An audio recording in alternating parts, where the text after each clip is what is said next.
Hello student, welcome to commerce classes. हमने first lesson में जो भी सॉल्यूशन किया न्यूमेरिकल्स के, इसमें शॉर्ट सम जो हमने किए और बड़े सम भी किए। अभी हमारा लेसन नंबर 2 अकाउंट्स के अंदर final accounts, financial statement of partnership firm. तो ये लेसन आपके लिए बहुत ही इम्पोर्टेंट है एग्जामिनेशन पॉइंट ऑफ व्यू से। 12 मार्क्स का ये आपको एग्ज़ाम में पूछते हैं सेक्शन एफ के अंदर। तो इस लेसन के अंदर हम इंट्रोडक्शन करेंगे लेसन का, फिर objectives of final accounts of partnership, then final accounts of partnership form. उसके बाद एडजस्टमेंट जो है बहुत ही इम्पोर्टेंट है इस सम को करने के लिए, adjustment of final accounts of partnership form, and then we will go on illustration and exercise. अगर ये लेसन आपको प्रॉपरली आता है तो फ्यूचर में भी आप अकाउंट्स के अंदर एक मास्टर बन जाओगे, क्योंकि ये लेसन जो है बैलेंस शीट इसके अंदर हम प्रिपेयर करते हैं। जैसे हम स्टैंडर्ड 11 में तो पढ़ी गई लेसन 5th सेकेंड पार्ट के अंदर अकाउंट्स के अंदर के अकाउंट्स उस टाइम पे जब सोल प्रोप्राइटर जब बनाता था तब। अभी इसके अंदर हम पार्टनरशिप फर्म के अंदर जैसे फाइनल अकाउंट्स बनाते हैं। तो इस लेसन के अंदर आपको कई सारे कॉन्सेप्ट जो है 11th में हमें ड्यू टू द लॉकडाउन बहुत सारे कॉन्सेप्ट छूट गए थे हमारे पढ़ाने के लिए 11th स्टैंडर्ड के अंदर। जैसे सेकंड पार्ट के अंदर हमने लेसन 5 तक किया था, पर उसमें बाकी के 6 लेसन जो 7 है और कई सारे ऐसे कॉन्सेप्ट जो थे वो छूट गए थे हमारे। तो इसके अंदर हम थोड़ा शॉर्ट में कवर करेंगे, ज़्यादा नहीं, और थोड़ा थियरी बेस पे जाएंगे और इजीली अंडरस्टैंड करेंगे इसको कॉन्सेप्ट के साथ, रूल्स के साथ। और फिर धीरे धीरे प्रैक्टिकल्स पे जाएंगे हम, जो प्रॉब्लम सॉल्विंग मेथड पे जाएंगे। तो पहले तो फाइनल अकाउंट है क्या, क्यों बनाते, इट इज़ नेसेसरी और not for the firm, for the company, for the sole proprietor. ठीक है, तो ये सारी चीज़ इसके अंदर हम देखेंगे, क्यों बनाते हैं, इसके मेन ऑब्जेक्टिव्स क्या हैं, इसका मीनिंग्स क्या है, इसका इंट्रोडक्शन क्या है, और किस प्रिंसिपल के पे ये बेस है। अगर प्रिंसिपल फॉलो होते हैं या तो नहीं होते हैं, या तो करना चाहिए ये प्रिंसिपल को फॉलो, या तो नहीं करना चाहिए। तो ये सारी चीज़ हम इसके अंदर देखेंगे। और पूरे वीडियो को आप अच्छी तरह से देखो तो आप प्रॉपरली अंडरस्टैंड कर पाओगे। अभी यहाँ पे हम लेसन का इंट्रोडक्शन करेंगे। तो फाइनल अकाउंट्स, फाइनल मतलब जब ईयर के एंडिंग में जो बनता है आफ्टर 12 ईयर के बाद, सॉरी 12 मंथ के बाद जो अकाउंट्स पूरे साल के अंदर जो बनते हैं उसको हम फाइनल बोलते हैं। ठीक है, फाइनेंशियल स्टेटमेंट ऑफ पार्टनरशिप जो फाइनली बनाते हैं। अभी मैंने आपको लेसन नंबर फर्स्ट में ही बताया था, जैसे कि फाइनल अकाउंट कौन कौन बनाता है। एक तो सोल प्रोप्राइटर बनाता है, ठीक है। दूसरा कौन बनाता है, पार्टनरशिप फर्म, पार्टनरशिप फर्म। तीसरा कौन बनाता है, तीसरा कंपनी बनाते हैं। सोल प्रोप्राइटर जब बनाते तो एक ही बंदे का नाम होता है, वो एक खुद बिजनेस को हैंडल करता है, वो हम देख चुके हैं। पार्टनरशिप के अंदर अगर जब भी हम पार्टनरशिप की बात करते हैं तो एक अकाउंट ज़्यादा बनेगा हमारा, कौन सा, profit and loss appropriation account, और दूसरा बनाती है कंपनीज, फाइनल अकाउंट कंपनी बनाती है। तो ये इंट्रोडक्शन की हम बात करते हैं। अभी मान लो कि आपको कोई भी फर्म का 100% प्रॉफिट जानना है, तो आप कैसे प्रॉफिट को मेजर कर सकते हो। अभी मान लो कि आपने यहाँ पे कोई बिज़नेस स्टार्ट किया है, उसमें आपने 1 लाख रुपीज़ की कैपिटल लगाई, ठीक है। अभी वो बिज़नेस चलता है, बहुत सालों तक चलता है बिज़नेस, यहाँ से लेके यहाँ तक, ठीक है। तो मान लो कि यहाँ से लेके यहाँ तक 5 इयर्स के लिए बिज़नेस चलता है, ठीक है। तो आपने लगाए थे 1 लाख रुपीज़, 5 ईयर के बाद प्रॉफिट आपको हुआ। मतलब कि जब ये आपकी ओपनिंग कैपिटल है और आप जब बिज़नेस क्लोज करते हो तब आपकी क्लोजिंग कैपिटल मान लो कि यहाँ पे 5 लाख रुपीज़ है, ठीक है। तो इन दोनों के बीच का जो डिफरेंस आता है, ठीक है, वो हमारा 100% प्रॉफिट दिखाता है। तो इन दोनों के बीच का प्रॉफिट कितना आता है, 5 साल के अंदर हमारा 3 लैक्स का प्रॉफिट आया, ठीक है, कितना आया, 3 lakhs का प्रॉफिट हमें दिखाया। 4 लाख, सॉरी 4 लाख आएगा, 4 लाख का प्रॉफिट हुआ हमें लास्ट 5 ईयर में बिजनेस के अंदर। तो ये फाइनल अकाउंट बनाने से आपको एक चीज़ जानने मिलती है कि आप फाइनेंशियल कंडीशन जान सकते हो, आपने लास्ट 5 ईयर में कितना प्रॉफिट किया है वो जान सकते हो, उसका प्रॉपर मेजरमेंट निकाल सकते हो आप, उसका एक लास्ट 5 ईयर में कितना हमें प्रॉफिट हुआ है वो, और कितना लॉस हुआ है वो सारी चीज़ यहाँ से लेके यहाँ तक। ओके, ये तो हो गई हमारे 5 ईयर की प्रॉफिट की बात। तो अगर आपको कोई ऐसा पूछे कि आपका 1 ईयर का प्रॉफिट कितना है, तो यहाँ से लेके यहाँ तक हम क्या बैठे रहेंगे, इतना प्रॉफिट होगा तब उसमें जाके हम फिर बाद में वेट करेंगे क्या इतना कि 5 साल तक प्रॉफिट होगा। तो हम क्या करते हैं, इतना ज़्यादा वेट हम नहीं कर सकते। तो हम क्या करेंगे, अगर आपको कोई पूछेगा तो क्या करेंगे आप, 1 साल के अंदर आपके अकाउंट्स आपके पूछेंगे 1 साल में आपका प्रॉफिट कितना है, तो आपको क्या करना है, तो 1 साल के अंदर भी आप बना सकते हैं। अगर आपको 1 साल में आपके अकाउंट्स जो भी आपने बिजनेस के अंदर किया है वो आपके दिखाने, तो वो छोटे छोटे हिस्सों के अंदर आपको क्या करना है, डिवाइड कर देना है। मतलब कि उसको हम क्या बोलते हैं, पीरियोडिसिटी कॉन्सेप्ट जो हम 11 स्टैंडर्ड के अंदर देख गए थे कि 1 साल के अंदर हमें कितना प्रॉफिट हुआ है। ईयरली हम उसको क्या कर देंगे, यहाँ से लेके 1 अप्रैल 2019 टू 31 मार्च 2020, ठीक है। तो यहाँ से हम छोटे छोटे ईयर के अंदर उसको क्या करेंगे, डिवाइड कर देंगे। तो ईयरली हम प्रॉफिट क्या करते हैं, मेजर करते हैं बिजनेस के अंदर। तो इस तरह से हम फाइनल अकाउंट्स बनाते हैं। इसी पीरियोडिसिटी कॉन्सेप्ट के बेस पे हम क्या करते हैं, 1 ईयर ईयरली बनाते हैं, फाइनल मतलब 12 मंथ के लिए। अब क्या 12 मंथ के लिए ही बनाना ज़रूरी है, वाई 12 मंथ, हम 12 मंथ के लिए ही अकाउंट्स क्यों मेंटेन करते हैं, क्योंकि 1 साल के अंदर प्रॉफिट,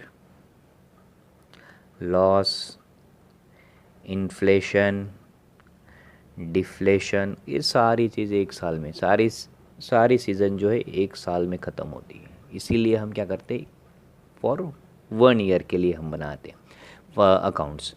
तो कई बार क्या होता है 1 साल के लिए, तो ये तो 1 साल के लिए बना दिया, पर जब भी कंपनी चलती है उसके कई सारे शेयर होल्डर्स होते हैं। तो शेयर होल्डर्स ने क्या करते हैं, अपने प्रॉफिट अर्न करने के लिए कई सारी कंपनी के अंदर इन्वेस्टमेंट किया होता है, शेयर में इन्वेस्टमेंट किया होता है।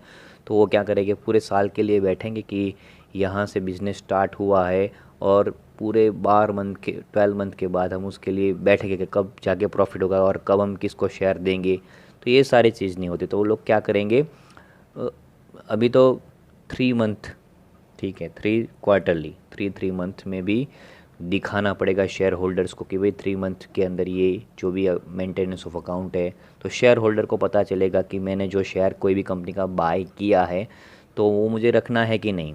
पूरे साल के लिए वो वेट नहीं कर सकता, इसलिए क्वार्टरली उसको फाइनल अकाउंट बना के, अभी तो मंथली भी बना सकते हैं, ऐसा ज़रूरी नहीं कि 12 मंथ में बनाना है, 1 साल के लिए बनाना है, क्वार्टरली बना सकते हैं, 1 मंथ के लिए भी बना सकते हो। और अभी तो आप देख सकते हैं कि टैली भी आ गए हैं, टैली ERP 9, तो उसके अंदर आप अकाउंट्स वीकली मंथली देख सकते हो। तो ये जो शेयर होल्डर्स है उसके लिए भी आप क्वार्टरली, और यहाँ पे साल में 3-4 बार क्वार्टरली हम उसको maintenance of account, final account दिखा सकते हैं कि आप कहाँ पे हमारी बिजनेस की पोजीशन है, हम कहाँ पे पहुँचे हुए वो चीज़। और यहाँ पे लास्ट में फाइनल जो आता है वो, ठीक है, लास्ट मंथ में उसको फाइनल बैलेंस शीट बनता है। दूसरा एक स्टेक होल्डर्स होते हैं। स्टेक होल्डर्स कौन होते हैं, कंपनी के जो रिस्क टेकर होते हैं, उसको भी फाइनेंशियल कंडीशन के बारे में जानना होता है। तो उसके लिए भी क्वार्टरली या तो वीकली या तो मंथली उसको जो भी मेंटेनेंस ऑफ अकाउंट्स है वो हमें दिखाने पड़ते हैं। तो ये सारी चीज़ जो है, ठीक है, similar to the sole proprietor of partnership firm also prepare the final accounts from the trial balance with the consideration of the adjustment at the end of the year to know the earned profit or incurred losses as well as financial status of the business। so ये हमारा introduction है short के अंदर। इसके बाद हम meaning देखते हैं। तो अभी आप लेसन का हेडिंग देके उसके बाद मीनिंग लिखना है, इंट्रोडक्शन तो नहीं लिखना है। मीनिंग यहाँ पे मैंने लिखा है, मीनिंग ऑफ फाइनल अकाउंट्स और स्टेटमेंट्स। तो यहाँ पे मीनिंग लिखा है financial statements are organized summary of detail information about, about दो बार लिख दिया, about the financial position of an enterprise. Detail summary मतलब जो भी पूरे साल के अंदर, financial statement are organized summary, जो एक ऑर्गेनाइज्ड है, ऑफ डिटेल इन्फॉर्मेशन, जो भी इंफॉर्मेशन है हमारे एक्सपेंस के रिलेटेड, इनकम के रिलेटेड, नेट प्रॉफिट के रिलेटेड, डिविजिबल प्रॉफिट के रिलेटेड, परचेज़ के रिलेटेड, प्रोडक्शन एक्सपेंस के रिलेटेड, सेल्स के रिलेटेड, वो सारी चीज़ एक डिटेल समरी होती है। और ये information about the financial position of an enterprise.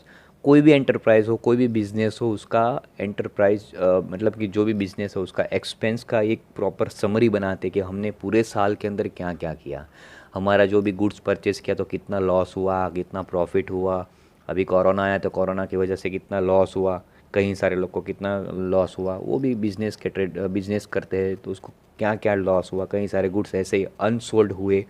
तो ये सारी चीज़ हम फाइनेंशियल स्टेटमेंट के अंदर दिखाते हैं, उसके लिए हम प्रॉपर अकाउंट्स मेंटेन्स करते हैं। और ये मीनिंग है आपकी नोटबुक के अंदर प्रॉपरली लिख दो आप। उसके बाद कई सारे ऑब्जेक्टिव्स आपको दिए हैं, तो ऑब्जेक्टिव्स भी आपको लिखना है अपनी नोटबुक के अंदर। So here objective of financial accounts of partnership. सबसे पहला ऑब्जेक्टिव कौन सा है आपका? टू एसर्टेन ग्रॉस प्रॉफिट और ग्रॉस लॉस, जो हमें ट्रेडिंग अकाउंट से मिलता है, जो हम लास्ट स्टैंडर्ड 11 के अंदर थोड़ा बहुत और 50% कॉन्सेप्ट हमने लर्न किया था। सेकंड है हमारा टू एसर्टेन नेट प्रॉफिट और नेट लॉस, जो कितना पूरे साल में हमें कितना नेट प्रॉफिट होता है, कितना लॉस होता है। To divisible to ascertain divisible profit और loss. And number 4 to know financial status of the firm. And last number 5 for taxation purpose. वैसे तो यहाँ पे तीन ही देयर आर 3 ऑब्जेक्टिव्स, पर यहाँ पे बड़ा चढ़ा के 5 दे दिए। To know the financial result, financial results. अच्छा, टू फाइनेंशियल रिजल्ट, तो फाइनेंशियल रिजल्ट्स के अंदर क्या होता है? टू नो नेट प्रॉफिट कितना हुआ है हमें, ठीक है, फिर नेट लॉस कितना हुआ है पूरे साल के अंदर, फिर ग्रॉस प्रॉफिट कितना हुआ है हमें, ठीक है, फिर ग्रॉस लॉस कितना हुआ है। डिविजिबल प्रॉफिट, डिविजिबल प्रॉफिट हमें कहाँ से मिलता है? पीएनएल अप्रोच से। डिविजिबल प्रॉफिट, डिविजिबल लॉस, ठीक है, ये सारी चीज़ जो है to know the financial results, मतलब आपको पूरे साल में क्या हुआ है, ग्रॉस प्रॉफिट हुआ है, ग्रॉस लॉस हुआ है, नेट प्रॉफिट हुआ है, नेट लॉस हुआ है, डिविजिबल प्रॉफिट हुआ है, डिविजिबल लॉस हुआ है। तो ये सारा जो है नंबर 1 ऑब्जेक्टिव जिसको हम बोलते हैं टू नो फाइनेंशियल रिजल्ट्स। और उसके बाद नंबर 2 है टू नो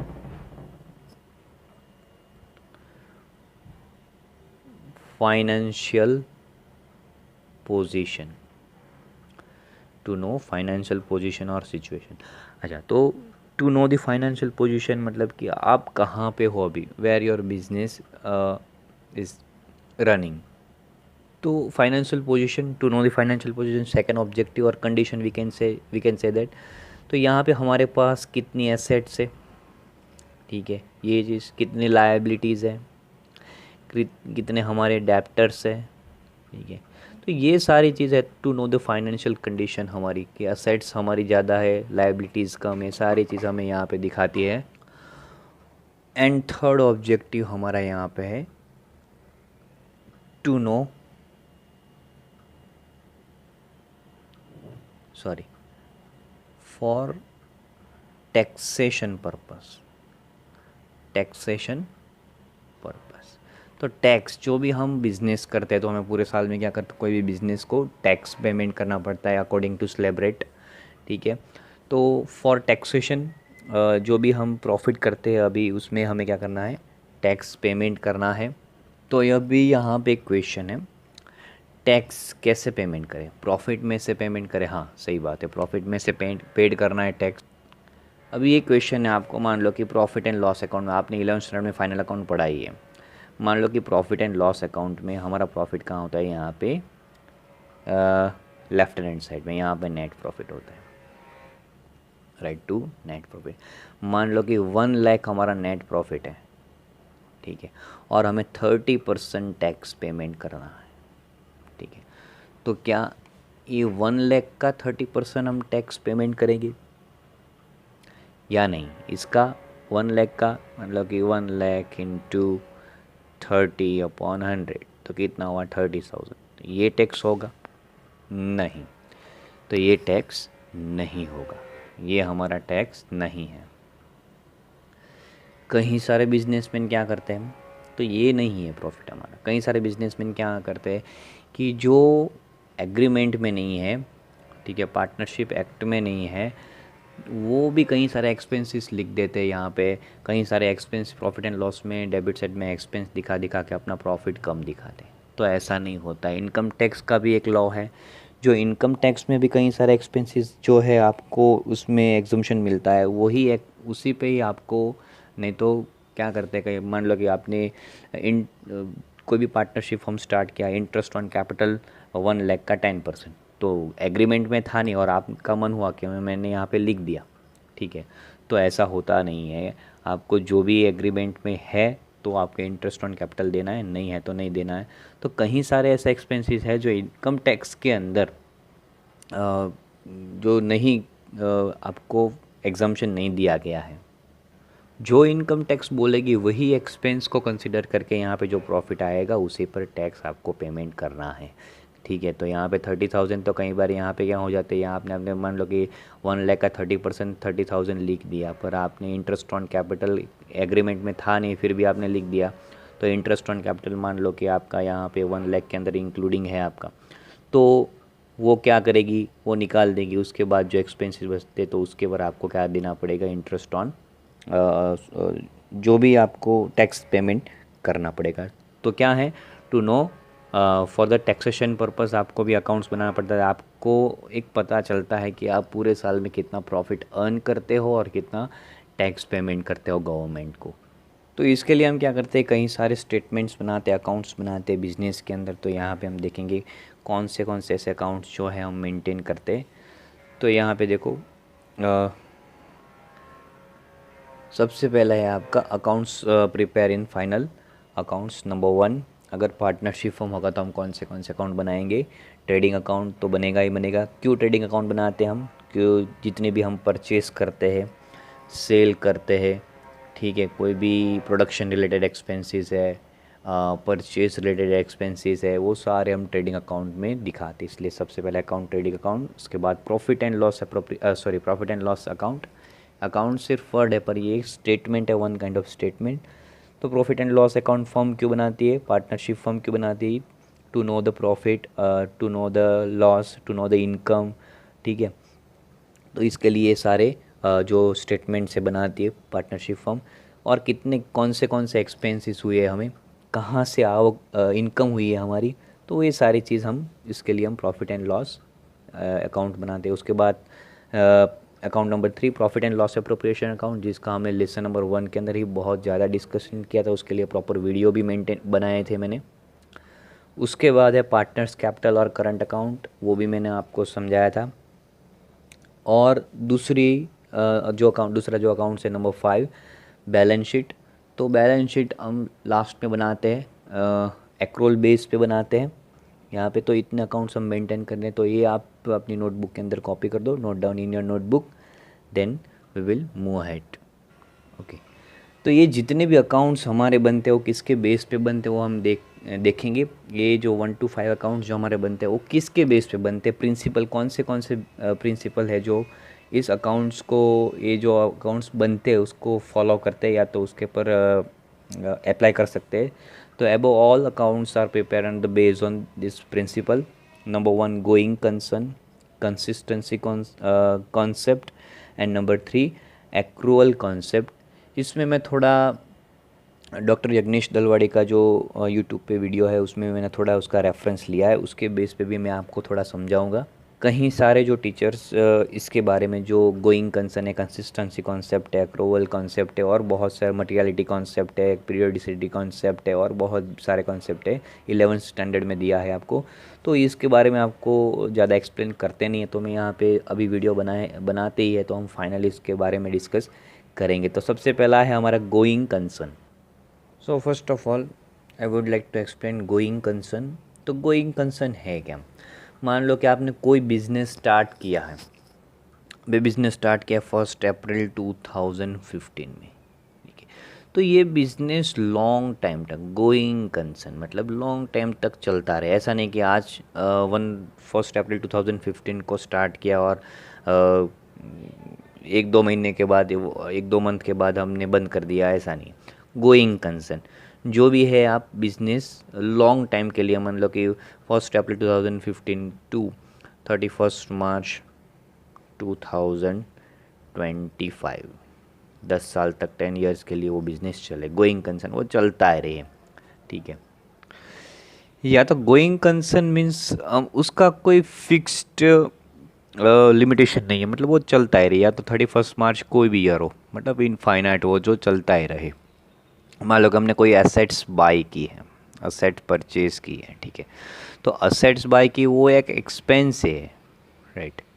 वो क्या है? वन काइंड ऑफ एक्सपेंस है, पर हमें पता नहीं है या वो कैपिटल एक्सपेंस है या वो रेवेन्यू एक्सपेंस है। अगर गोइंग कंसर्न नहीं है तो हम उसको रेवेन्यू एक्सपेंस मान के उसको profit and loss appropriation account में लिख देंगे, पर कैपिटल एक्सपेंस है, ठीक है।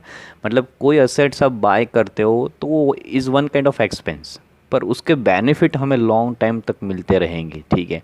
आज हमने कोई असेट्स परचेज की है, वो वन काइंड ऑफ एक्सपेंस है। लैंड परचेज की है तो is one kind of expense, पर उसका बेनिफिट हमें लॉन्ग टाइम तक मिलता रहेगा। मशीनरी है, बिजनेस के लिए हमने परचेज की है, तो वो क्या है? Is a one kind of expense है, पर वो क्या कराएगी? मशीनरी एक एसेट्स है हमारी, मशीनरी हमें क्या करेगी? हमने मशीन परचेज किया है, मशीन के लिए हमने एक्सपेंस किया है, पर मशीन क्या हमें कराएगी? लॉन्ग टाइम तक, ठीक है। जब तक वो चलेगी, जब तक उसका एज है, तब तक वो क्या करेगी? हमें बेनिफिट करवाएंगे, उसमें से इतने यूनिट्स का प्रोडक्शन करेगी, उससे हम प्रॉफिट अर्न करेंगे। तो जो है कैपिटल एक्सपेंस, हम उसको एज्यूम करके उसको हम profit partners sorry balance sheet में कहाँ पे दिखाते हैं? असेट साइड में दिखाते हैं, ठीक है। वो हमारी एसेट्स है। कई बार हम सोचते हैं कि ये जो मशीनरी है, फर्नीचर, उसको एसेट साइड ही क्यों दिखाते? क्योंकि इस कॉन्सेप्ट की वजह से, गोइंग कंसर्न कॉन्सेप्ट की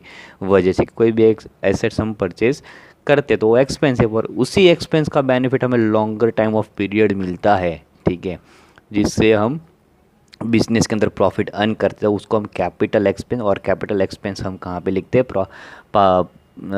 बैलेंस शीट में एसेट साइड पे। और रेवेन्यू एक्सपेंस है, मतलब जो डेली होते हैं, डेली बेसिस पे होते हैं, मंथली होते हैं तो डेली बेसिस, तो हम प्रॉफिट एंड लॉस एप्रोप्रिएशन में डेबिट साइड पे under the headings of administrative expense, financial expense और अदर एक्सपेंस और सेलिंग एंड डिस्ट्रीब्यूशन एक्सपेंस में हम दिखा देते हैं। तो ये जो है गोइंग कंसर्न है, जिसका कोई डिसाइडेड नहीं है कि तो कहाँ तक चलेगा। जो बिजनेस हमने स्टार्ट किया इनफाइनाइट है, वो तो आगे चलता ही रहेगा, ठीक है। अब दूसरा कॉन्सेप्ट मैंने आपको बताया था, कंसिस्टेंसी कॉन्सेप्ट। कंसिस्टेंसी कॉन्सेप्ट अच्छा, ये कॉन्सेप्ट हमें क्या दिखाता है? कंसिस्टेंसी कॉन्सेप्ट मतलब जिस दिन से आपने बिजनेस स्टार्ट किया है, right, from day where you start your business, you should have to follow consistency in your business, right.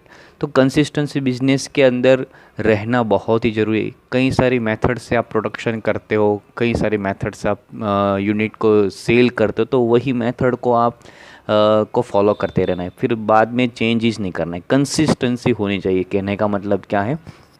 You have to follow some kind of consistency. मान लो कि अभी स्टॉक वैल्यूएशन आपको करना है, तो स्टॉक वैल्यूएशन के अंदर आपको बहुत सारी मेथड है स्टॉक को वैल्यूएशन करने के लिए। मतलब कि आप स्टॉक जो होता है बिजनेस के अंदर, स्टॉक करते हो कोई भी गुड्स का बाय करके, तो उसको नोट डाउन करने की लिफो मेथड है, last in first out of method, फिर है FIFO method, first in first out of FIFO, फिर highest in first out of method HIFO, फिर है weightage average, weightage average profit method, super profit method, right, capitalisation of profit method, बहुत सारी method है। तो कई बार आपको क्या है कि एक साल में आपने लिफो मेथड यूज़ की तो आप क्या करोगे, दूसरे साल में आपने जो अकाउंट्स मेंटेन करने उसने फीफो मेथड यूज़ की, तो इसका मतलब कंसिस्टेंसी आपका मेंटेन नहीं हुई है।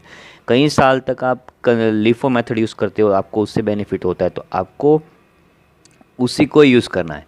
और अगर आपको लगता है कि 2-3 साल के अंदर आपको ये कंसिस्टेंसी कॉन्सेप्ट जो है इसके अंदर जो लिफो मेथड हम यूज़ करते हैं उससे हमें ज़्यादा प्रॉफिट नहीं होता है, तो हमें जाके एक डिस्क्लोजर दे के, डिस्क्लोजर मतलब एडिशनल एक्सप्लेनेशन दे के हमें समझाना है कि ये मेथड हमने पहले यूज़ करते थे, अब क्यों नहीं यूज़ करते, क्योंकि उसमें एवरेज प्रॉफिट होता था, अभी इसमें फिफो यूज़ करते तो फिफो ठीक है। या तो हम वेटेज मेथड, ठीक है, जैसे कि डेप्रिसिएशन की भी मेथड बहुत सारी है, तो हमारे पास स्टॉक वैल्यूएशन की बहुत सारी मेथड है। ये तो स्टॉक वैल्यूएशन की मेथड हो गई, पर हम डेप्रिसिएशन मेंटेन करते कौन सी method, WDV method, return down value method, फिर रिड्यूसिंग बैलेंस मेथड, RBW। तो ये सारी मेथड जो हम वैसे तो बहुत सारी है, माइलेज मेथड है, 10 से 11 मेथड है। तो कंसिस्टेंसी, कौन सी मेथड को फॉलो करने से आपको बिजनेस के अंदर प्रॉफिट अच्छा होता है, हर बार आप चेंज करते रहते हो तो कंसिस्टेंसी मेंटेन हुई है वो आप कह नहीं सकते। पर आप 5 ईयर तक या तो 10 ईयर तक एक मेथड यूज़ करते हो और उसमें ही आपको अच्छा बेनिफिट होता है, तो आप वही यूज़ करो। और पहले के 2 साल में यही यूज़ करते हो, 3 साल में यही यूज़ करते हो, फिर भी प्रॉफिट नहीं होता है अच्छा, और स्टॉक वैल्यूशन में आपको कोई गड़बड़ी होती है तो फिर आप फीफो पे जा सकते हो या तो वेटेज पे जा सकते हो, ये सारी मेथड पे। तो ये है in short, consistency should have follow in business enterprise. तो this is second principle, first going consent, second consistency concept. Method number 3, accrual concept, accrual concept.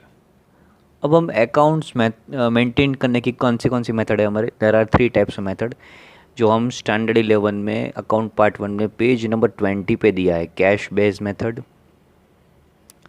Right, second accrual based method, and number 3 mixed based. Page number 20 पे आपको 11 standard में दिया है, मैंने already explain किया था standard 11 में। Accrual based method को हम मर्केंटाइल मेथड भी बोल सकते हैं।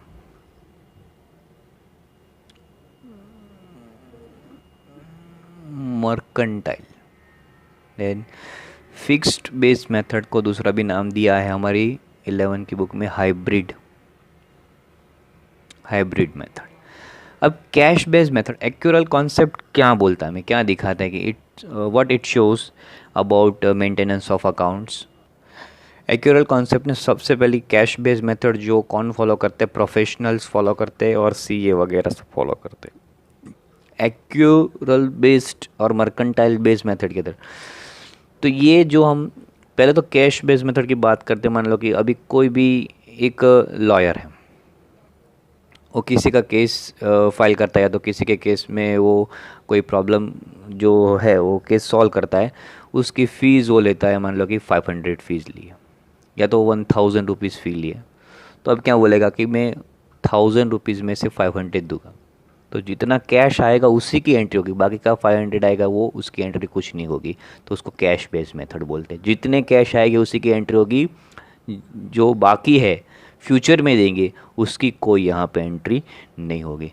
जबकि एक्रूअल बेस्ड मेथड के अंदर, मर्केंटाइल बेस्ड मेथड के अंदर क्या है, मान लो कि अगर ये ही लॉयर यहाँ पे कोई फर्म है, ठीक है, इसने किसी के पास या तो इसको किसी के पास से 1000 रुपीज़ लेने हैं, या तो इसने 1000 रुपीज़ उस 1000 रुपीज़ उसे किसी के पास से लेने, तो उसमें से उसे 500 रुपीज़ मिलते हैं और बाकी के रिसीवेबल जो है 500 है। जो नहीं मिलती है वो भी इनकम वो लिखता है अपने अकाउंट्स के अंदर, उसको हम क्या बोलते हैं, एक्यूरल और मर्केंटाइल बेस मेथड, अभी यही सिस्टम चलता है अकाउंट्स के अंदर, ये नहीं, ये तो बहुत कम प्रोफेशनल, और ये भी नहीं ज़्यादा चलता, यही मेथड ज़्यादा चलता है कि जो हमारी इनकम है नहीं उससे उसको भी हमें इनकम दिखाना है, उसको लिखना है। मतलब कि 1000 हमें किसी के पास से लेने थे, डेप्टर्स के पास से, उसने 500 दी और 500 बाकी है, तो हम क्या लिखेंगे, इनकम रिसीवेबल 500। कहाँ पे दिखाएंगे हम, बैलेंस शीट में, असेट साइड में, ठीक है, under the headings of current assets में दिखाते हैं हम। तो ये चीज़ है एक्यूरल बेस्ड। मिक्स्ड बेस्ड यहाँ पे हाइब्रिड मेथड हम नहीं समझाते, यहाँ पे उसको कैंसिल कर दे। तो ये 3 मेथड है एक्यूरल बेस्ड, जो हम 3 मेथड है, गोइंग कंसर्न, कंसिस्टेंसी कॉन्सेप्ट और एक्यूरल। तो ये सारी चीज़ें बिजनेस के अंदर हम जो भी अकाउंट स्टेटमेंट्स बनाते हैं वो तो हम फॉलो करते हैं। तो ये जो मेथड, जो भी कॉन्सेप्ट है या तो प्रिंसिपल है, क्या ये फॉलो करना ज़रूरी है?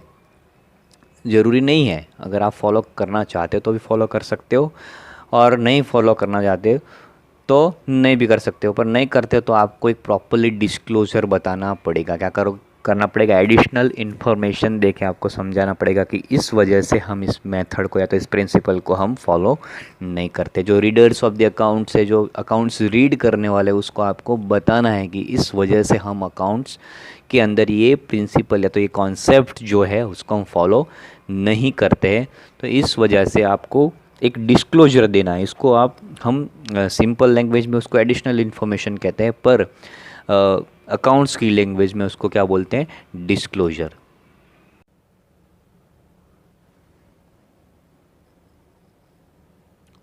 तो यहाँ पे हमने जितने भी कॉन्सेप्ट देखे, गोइंग कंसर्न है, कंसिस्टेंसी कॉन्सेप्ट है और एक्यूरल कॉन्सेप्ट है, उसी बेस पे सारे हमारे जो ट्रेडिंग अकाउंट है, प्रॉफिट एंड लॉस अकाउंट है, profit and loss appropriation account है, पार्टनर्स कैपिटल है, करंट अकाउंट है और बैलेंस शीट है, एक्यूरल बेस पे बनता है। तो ये सारे कॉन्सेप्ट के बेस पे हमारा यहाँ पे क्या बनता है, सारे हमारे स्टेटमेंट्स बनते हैं।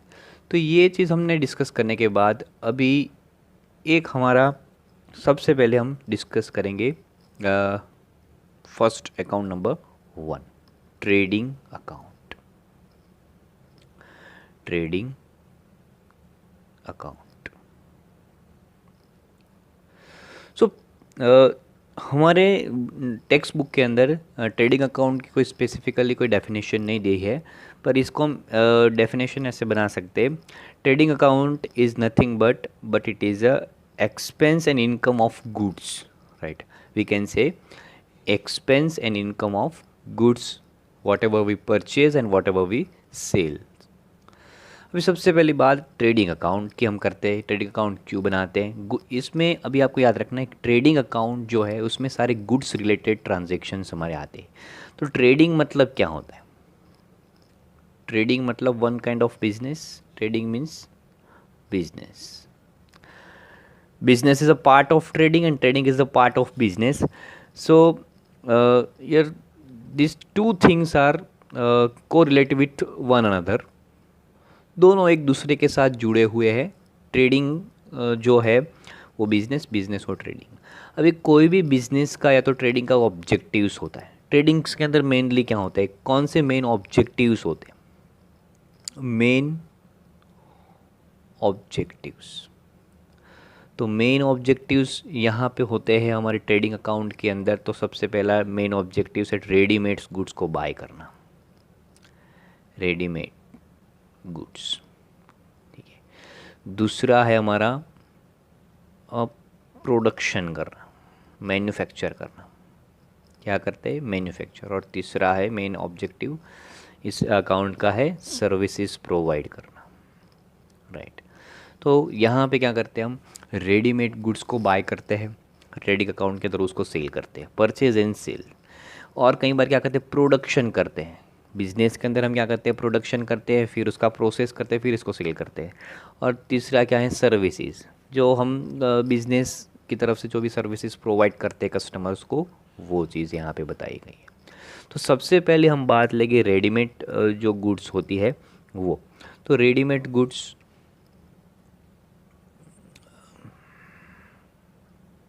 रेडीमेड गुड्स, अब यहाँ पे हम कौन सा एग्जांपल लेंगे? यहाँ पे फॉर एग्जांपल कि डी मार्ट है, डी मार्ट, ठीक है। तो डी मार्ट क्या करती है, कोई भी गुड्स का परचेस करती है, बहुत सारे प्रोडक्ट को क्या करती है, अपनी जो मॉल जो होते हैं, अपनी जो ट्रेडिंग प्लेस होती है, वहाँ पे बहुत सारे गुड्स को क्या करती है, वो स्टोर्स करती है, जैसे कि बॉर्नविटा हो, नेस्ले कॉफ़ी हो, फिर कई सारे जो खाने के प्रोडक्ट्स हो, आलमंड्स हो या तो कैशू हो, ग्रेप्स हो, फिर बीन्स, कई सारी चीज़ें क्या करती है, डीमार्ट क्या करती है, बाय करती है, रेडीमेड थिंग्स बाय करती है, अपने स्टोर्स के अंदर क्या करती है, वो स्टोर्स करती है। तो ये सबसे पहली बात, परचेज करती है। फिर क्या करती है, वो कस्टमर को सेल करती है, ये चीज़, ठीक है। तो ये क्या हो गया, रेडीमेड गुड्स का, बाहर से डायरेक्ट कोई कंपनी को ऑर्डर कर दो और वो डायरेक्ट वहाँ से बाय करके हम क्या करेंगे, सेल, डायरेक्ट कस्टमर को सेल कर देंगे। तो ये हो गया हमारा रेडीमेड गुड्स का एग्जांपल। दूसरा हमें प्रोडक्शन करके, तो प्रोडक्शन की बात करते हैं हम। तो यहाँ पे एक और भी चीज़ है, डीमार्ट जो है कई बार रेडीमेड गुड्स भी ला के बेचते हैं और कई बार खुद ही प्रोडक्ट को प्रोडक्शन करते हैं। अभी मैं एक एग्जांपल दे ही देता हूँ कि अभी ये मेरी पेन जो है कौन सी कंपनी की है, पेंटोनिक, ठीक है। हम पेंटोनिक का एग्जांपल लेते हैं, पेंटोनिक। अभी पेंटोनिक जो है एक कंपनी है, ठीक है, या तो पेंटोनिक मान लो कि सेलो की प्रोडक्ट है, ठीक है। अब सेलो का एग्जांपल लेते हैं, तो सेलो वाले क्या करते हैं, पेंटोनिक का ये एक प्रोडक्ट बनाते हैं, तो वो क्या करते हैं, रॉ मटेरियल बाय करते हैं पेन बनाने के लिए। क्या करेंगे, रॉ मटेरियल, कच्चा माल सामान, जो कच्चा गुड्स होता है उसको क्या बोलते हैं, रॉ मटेरियल्स, ठीक है। रॉ मटेरियल बाय करेंगे, रॉ मटेरियल के अंदर वो क्या क्या बाय कर सकते हैं, मान लो कि पेन बनाने के लिए मशीनरीज़ है, उसके बाद कंपनी के पास पैनल है, तो क्या करेंगे, तो पहले तो वो प्लास्टिक बॉल्स, क्या करेंगे, प्लास्टिक बॉल्स बाय करेंगे पेन को बनाने के लिए। तो एक तो प्लास्टिक का मटेरियल हो गया, दूसरा पेन बनाने की एक तो रिफ़िल, ठीक है। तो नंबर 3 क्या है, उसकी जो नीब होती है पेन की, जो आगे नोक, जो नोक लगती है वो बाय करेंगे, ठीक है। तो ये सारी चीज़ बाय करके, ठीक है, रॉ मटेरियल को बाय करके, और उसके बाद उसको प्रोसेस करते हैं, क्या करते हैं, वो प्रोसेस करेंगे, ठीक है। और प्रोसेस करने के बाद, तो ये सारी प्रोडक्ट, ये सारी एक्टिविटीज़ पहले क्या करते हैं कि बाय करते हैं मटेरियल को, क्या करते हैं, बाय, फिर रॉ मटेरियल उसको प्रोसेस करते हैं, और प्रोसेस बन करने के बाद फाइनली जो प्रोडक्ट बनता है, ठीक है। तो प्रोडक्शन की मेन एक्टिविटी यही यही हम कह सकते हैं, raw material, raw material convert into finished goods, finished goods मतलब कि ये सारी प्रोडक्ट करने के बाद, प्रोसेस करने के बाद हमारा फिनिश गुड्स ऐसा एक पेन बन जाता है सिंबल लेके, ठीक है, जिसे हम प्रोडक्शन की एक्टिविटीज़ कहते हैं। तीसरा एग्जांपल हमारे यहाँ पे मेन ऑब्जेक्टिव है सर्विसेज। सर्विसेज कौन सी सर्विसेज, अगर आप बिजनेस करते हो, कोई भी गुड्स के रिलेटेड, कोई भी कई सारी ऐसी कंपनी के ह्यूमन रिसोर्स के लिए, आपकी जो एसेट्स है, आपका बिजनेस है, उसके लिए आपको सेवा या प्रोवाइड करती है, मतलब कि सर्विसेज प्रोवाइड करती है। जैसे कि आप बिजनेस कर रहे हो तो उसमें रिस्क भी है, तो उसके लिए आप इंश्योरेंस कंपनी क्या करते हैं, आपको बिजनेस को हैंड ओवर करती है और आपको एश्योरेंस देती है आपका बिजनेस के रिलेटेड, कि वो कोई बाय नहीं करती है पर वो एक एश्योरेंस देती है कि आपको कोई भी लॉस होगा फ्यूचर में तो हम उसको रीएम्बर्स करेंगे। तो ये एक सर्विस ये है। तो मेन ट्रेडिंग अकाउंट का मेन ऑब्जेक्टिव्स क्या है, रेडीमेड गुड्स, राइट, प्रोडक्शन करना और सर्विसेज प्रोवाइड करना। तो ये जो 3 एक्टिविटीज़ है, 3 एक्टिविटीज़ है, वो आपकी मेन एक्टिविटीज़ है। मेन एक्टिविटीज़ बिजनेस के लिए आपके ट्रेडिंग अकाउंट को वो फुलफ़िल होती है कि नहीं, ठीक है। सो ट्रेडिंग अकाउंट का मेन जो एक्टिविटीज़ है वो परचेस करना और सेल करना, परचेस करना और सेल करना, उसी बीच में जो भी डिफरेंस आता है उसको हम ग्रॉस प्रॉफिट बोलते हैं। अभी यहाँ पे एक हम बात बोलते थे, फिर से एक बात हम एग्जांपल लेते हैं डीमार्ट का, कि मान लो कि डीमार्ट ने यहाँ पे 100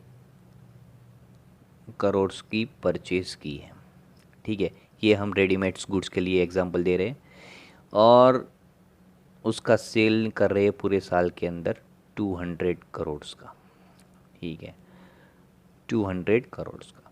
तो इन दोनों के बीच का जो डिफरेंस है, सेल किया, परचेज़ किया, फिर सेल कर दिया, ठीक है। तो 100 करोड़ जो है उसने परचेज़ किया गुड्स का, और 200 करोड़ का सेल किया, तो बीच में जो बचेगा डिफरेंस जो आएगा उसको क्या बोलेंगे, 100 करोड़ जो है वो आपका क्या है, प्रॉफिट है। और कौन सा प्रॉफिट है, ग्रॉस प्रॉफिट है, ठीक है।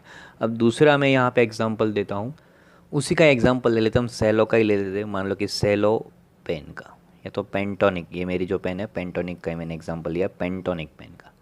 तो उसको हमने मान लो कि अभी हम प्रोडक्शन कर रहे, खुद कर रहे, ठीक है, प्रोडक्शन कर रहे, तो क्या प्रोडक्शन कर रहे हैं, तो हम सेलो पेन के अंदर क्या करेंगे, मान लो कि हमने 100 करोड़ का मटेरियल परचेज किया है, ठीक है, मटेरियल, रॉ मटेरियल परचेज किया है, रॉ मटेरियल, उसको लाने का एक्सपेंस मान लो कि उसके साथ इंक्लूड करके, उसको कस्टम ड्यूटी वगैरह जो भी आता है हमारा, अगर फॉरेन से मंगवाते तो डिफरेंट डिफरेंट ड्यूटीज़ लगती है, डिफरेंट डिफरेंट चार्जेस लगते हैं, वो सब इंक्लूडिंग है इसके अंदर। और उसका प्रोसेसिंग एक्सपेंस मान लो कि 100 करोड़ से, ठीक है, प्रोसेस किया, सभी चीज़ लाया, हमने मटेरियल लाए, फिर उसको मशीनरी के अंदर डाला, फिर हमने इसके लिए जो भी हमने वर्कर को काम पे लगाया उसको सैलरी दिया, ये सारी चीज़, ठीक है। तो प्रोसेसिंग एक्सपेंस हमारा 100 करोड़ हो गया। तो टोटल 200 करोड़ का परचेज प्लस परचेज एक्सपेंसेस बोल सकते हैं हम, राइट, प्रोडक्शन रिलेटेड एक्सपेंस, ठीक है। अगर मटेरियल लेने गए हैं तो वहाँ से हमारे बिजनेस यूनिट तक लाने का एक्सपेंसेस, तो परचेज प्लस परचेज एक्सपेंसेस, मतलब टोटल हमारा एक्सपेंस 200 करोड़ का हुआ, और हमने सेल किया है 300 करोड़ का। तो 300 करोड़ माइनस 200 करोड़, तो 100 करोड़ जो बचा हमारा ग्रॉस प्रॉफिट है, ठीक है, क्या है, ग्रॉस प्रॉफिट है हमारा। उसीलिए मैंने आपको बताया कि trading account is nothing but it is the statement of expense and income. अच्छा, एक्सपेंस कौन से, स्टेटमेंट ऑफ एक्सपेंसेस, तो एक्सपेंसेस जो गुड्स रिलेटेड एक्सपेंसेस होते हैं, वो कमोडिटीज़ हम बाय करते हैं, तो स्टेटमेंट्स ऑफ, यहाँ पे मैं रफली बनाता हूँ, और इनकम्स।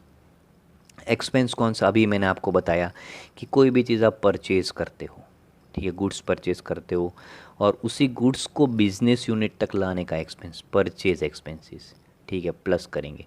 फिर प्रोडक्शन रिलेटेड एक्सपेंसेस होते हैं हमारे, वो सारे एक्सपेंसेस का टोटल करते हैं, ठीक है।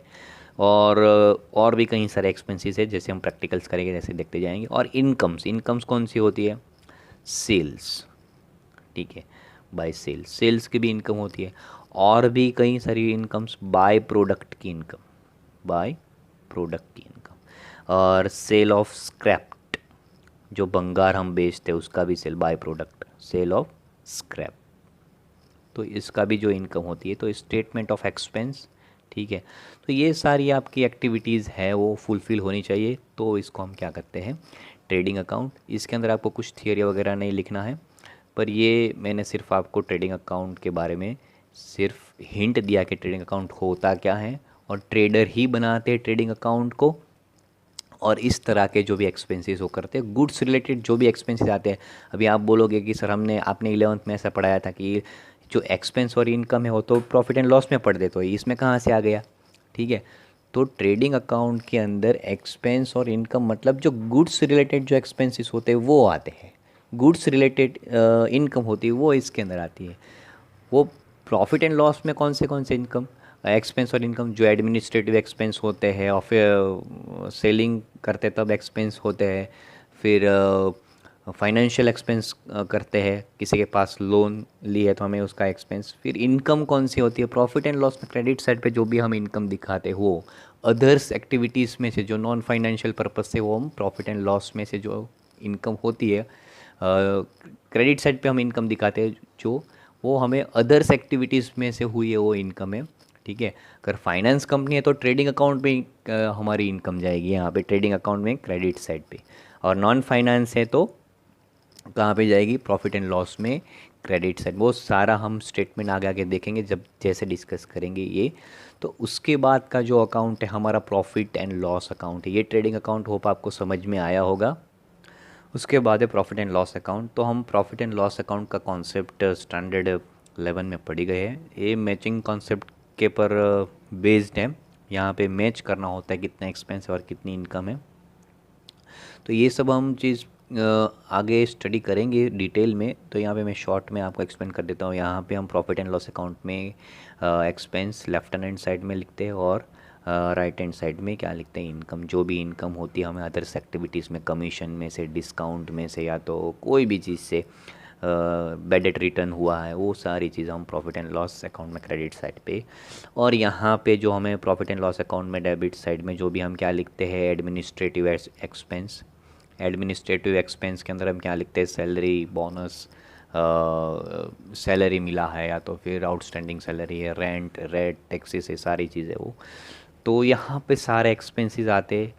बिजनेस के रिलेटेड जो भी एक्सपेंस हुए हमारे, पहले हम गुड्स रिलेटेड देख गए ट्रेडिंग अकाउंट के अंदर, फिर हमारा इसके बाद एडमिनिस्ट्रेटिव एक्सपेंस के बाद हमारा कौन सा एक्सपेंस आता है, सेलिंग एंड डिस्ट्रीब्यूशन एक्सपेंसेस।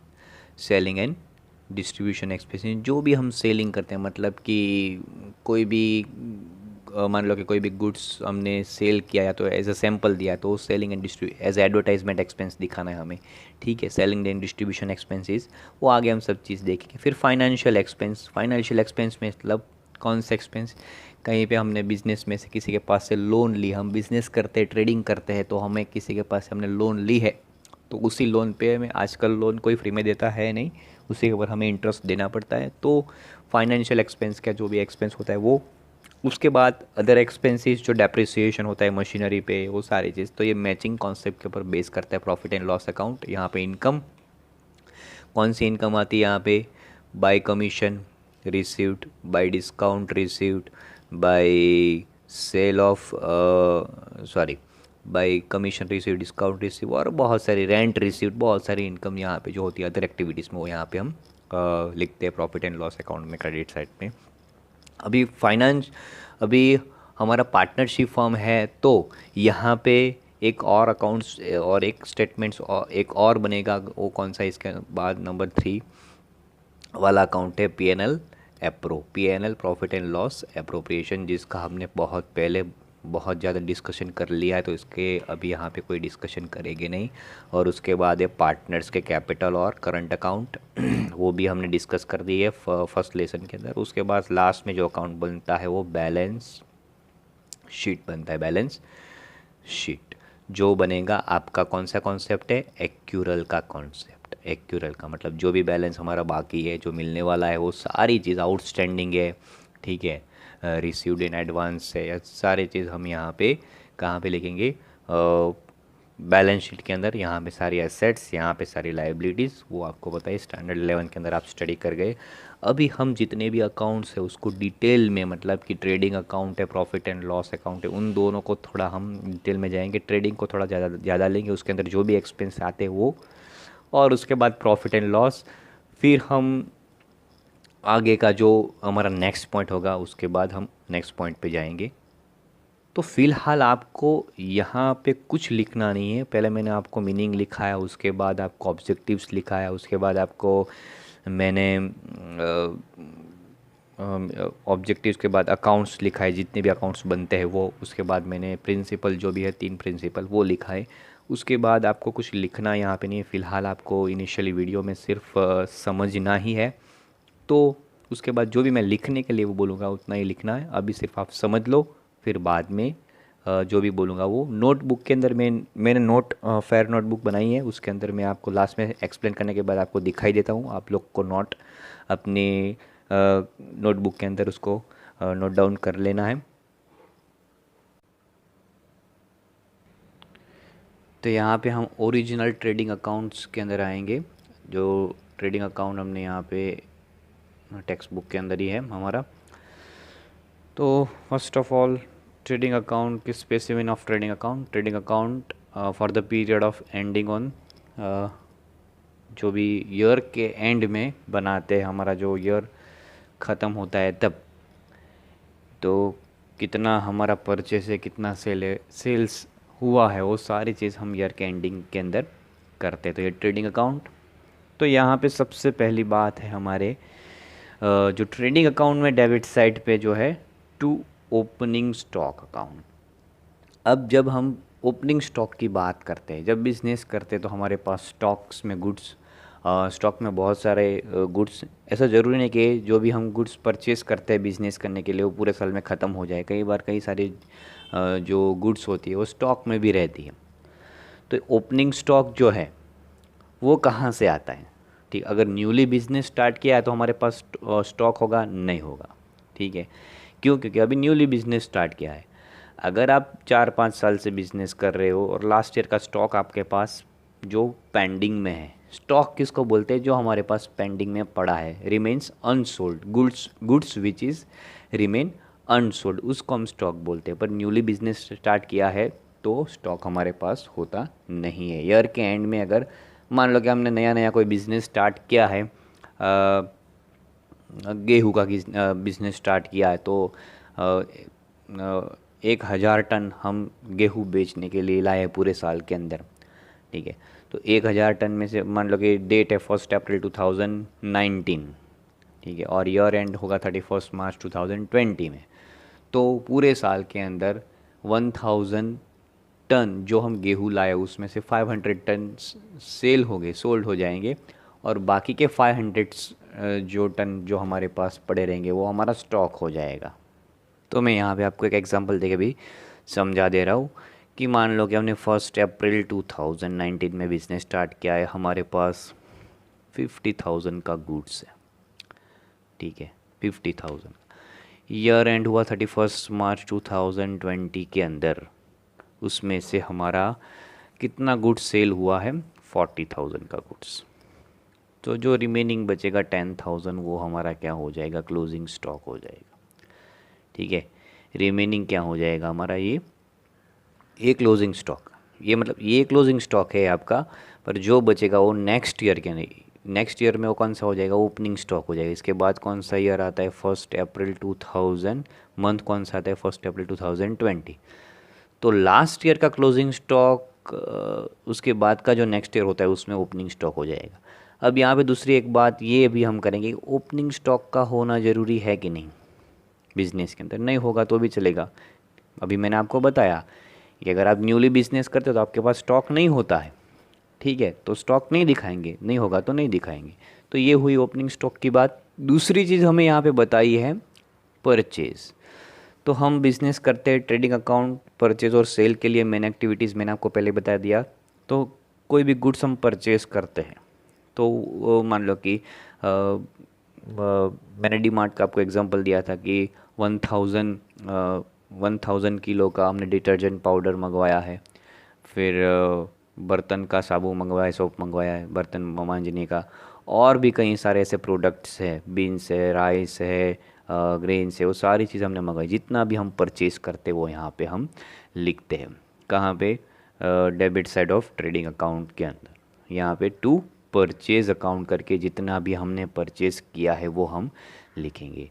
दूसरा यहाँ पे क्या बोला है कि लेस परचेज रिटर्न, मतलब कि आप कोई भी गुड्स परचेज करते हो, मान लो कि 1,000 किलो डिटर्जेंट पाउडर आपने परचेज़ किया, या तो सर्फ एक्सल पाउडर आपने जो परचेज़ किया है सेल करने के लिए, तो उसमें क्या होगा? 100 किलो या तो 200 किलोस क्या होगा?